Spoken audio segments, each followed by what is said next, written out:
All right, let's bring in Olivia Gazes. Olivia, you have some new reporting on flight and ship evacuations out of Israel. What can you tell us about that? Absolutely. No, this is just minutes ago, a social media post from the U.S. ambassador to Israel, Mike Huckabee, announcing that the U.S. is going to be organizing evacuation flights and cruise ship departures for American citizens interested in leaving Israel.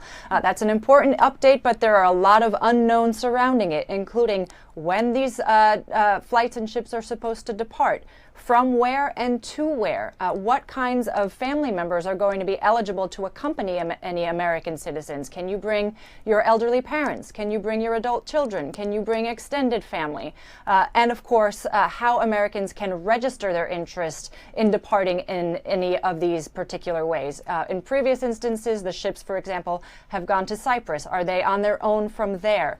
We don't know whether similar options are going to be made available to Americans elsewhere in the region, including Lebanon, including Iran. So we've posed all of those questions to the State Department, which had much less detail to provide yesterday. The important thing to know is that apparently these options are going to be made available.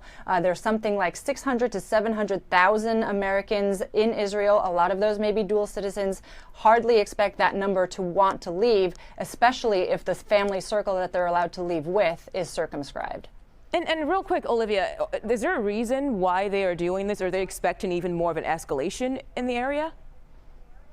Well, certainly the Iranian attacks have been destructive, right? There have been deaths in Israel. This is the United States State Department wanting to take care of its citizens overseas and give them the option to leave from a zone of crisis if they want to. Okay. And what more do we know of U.S. intelligence around Iran's pursuit of a nuclear weapon? Obviously, some differing opinions there from the president and his own cabinet. Absolutely. There's been a lot of discussion of the U.S. intelligence picture, what weaponization means. I mean, nuclear weapons are complicated, right? So, I mean, the vulgar, the very in brief picture of it is you need enrichment, you need a delivery mechanism, and you need targeting information to get where you want your weapon to go.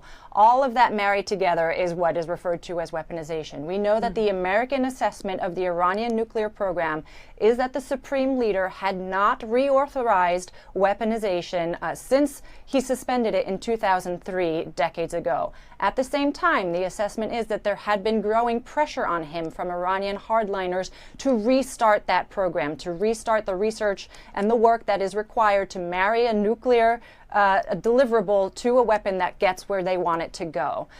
We heard from the Senate Intelligence Committee Democratic Vice Chairman Mark Warner yesterday saying that that public assessment that was issued in March, there has been no intelligence contradicting that assessment, meaning that weaponization order has not been given by the Supreme Leader in the U.S.'s view.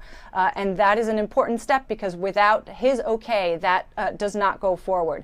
None of this is to say that the Iranians had not been enriching uranium to disturbingly high levels for unexplained reasons. There was definitely progress within the nuclear program such that they could have been closer to a nuclear weapon, and that's what the president has been saying. That's what his intelligence apparatus has also been saying, and so finding divisions within the Israeli and the U.S. perspective is, I think, where a lot of the conversation has centered. But bottom line, the assessment that was issued publicly by the American intelligence community in March is unchanged from those who are familiar with the intelligence as it exists today. Okay, Olivia Gazes, thank you so much for that perspective. Appreciate it.